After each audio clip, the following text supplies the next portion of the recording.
আমাৰ শোলমাৰী গাঁওখন আমাৰ হায়ং পঞ্চায়তৰ উজাই সমষ্টিৰ হায়ং পঞ্চায়তৰ অন্তৰ্গত আমাৰ শোলমাৰী গাঁও এই কপিলী নদীৰ গৰাখহনীয়াই আমাৰ গাঁওখনলৈ গোটেই গাঁওখন আমাৰ মস্তিৰখন গৰাখহনীয়া ভাঙি লৈ যাবলৈ ধৰিছে। সেইটো কাৰণে আমি সকলো ৰাইজে মিলি আমাৰ এজন বুজুৰ্গক আনি জয়নগৰ মাদ্ৰাছাৰ হুজুৰ এজনক আনি আমি ইয়াত দোৱা আল্লাহৰ মাগিছোঁ যে আল্লাহ পাকে যে আমাৰ এই গৰাখহনীয়াৰ পৰা আমাৰ গাঁওখন বচায় আৰু আমাৰ মস্তিৰখনো বচায়। সেইকাৰণে আমি সকলো ৰাইজক অনুৰোধ জনাইছোঁ যে সকলোৱে যে আমাৰ এই গাঁওখনৰ কাৰণে আৰু মস্তিৰখনকে দোৱা আল্লাহ কৰে যেন।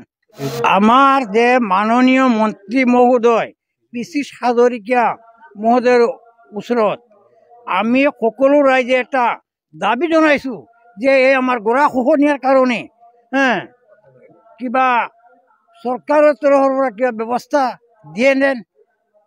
সেইকাৰণে আমাৰ অন্তত হায়ঙৰ সীমাৰ পৰা আমাৰ যমুনা নদীৰ সন্মুখলৈকে কম বেছি 2 কিলোমিটাৰমান হ'ব। এইখিনি জেগাত যদি চৰকাৰৰ তৰফৰ পৰা মন্ত্ৰী মহোদয়ে যদি চায় চৰকাৰৰ তৰফৰ পৰা গৰাখহনীয়া বন্ধ কৰিবৰ কাৰণে কোনো বেঠাৰ ব্যৱস্থা কৰি দিয়ে যেন। সেইটো কাৰণে আমি মন্ত্ৰী মহোদয়ৰ ওচৰত আবেদন জনাইছোঁ। আমাৰ শোলমাৰী গাঁওখন আমাৰ হায়ং পঞ্চায়তৰ উজাই সমষ্টিৰ হায়ং পঞ্চায়তৰ অন্তৰ্গত আমাৰ শোলমাৰী গাঁও এই কপিলী নদীৰ গৰাখহনীয়াই আমাৰ গাঁওখনলৈ গোটেই গাঁওখন আমাৰ মস্তিৰখন গৰাখহনীয়া ভাঙি লৈ যাবলৈ ধৰিছে। সেইটো কাৰণে আমি সকলো ৰাইজে মিলি আমাৰ এজন বুজুৰ্গক আনি জয়নগৰ মাদ্ৰাছাৰ হুজুৰ এজনক আনি আমি ইয়াত দোৱা আল্লাহৰ মাগিছোঁ যে আল্লাহ পাকে যে আমাৰ এই গৰাখহনীয়াৰ পৰা আমাৰ গাঁওখন বচায় আৰু আমাৰ মস্তিৰখনো বচায়। সেইকাৰণে আমি সকলো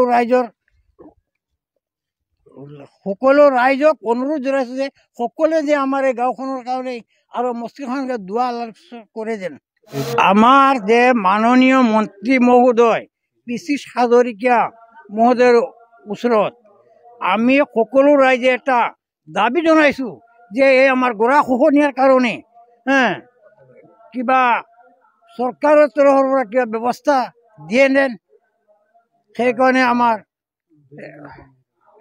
অন্তত হায়ঙৰ সীমাৰ পৰা আমাৰ যমুনা নদীৰ সন্মুখলৈকে কম বেছি 2 কিলোমিটাৰমান হ'ব।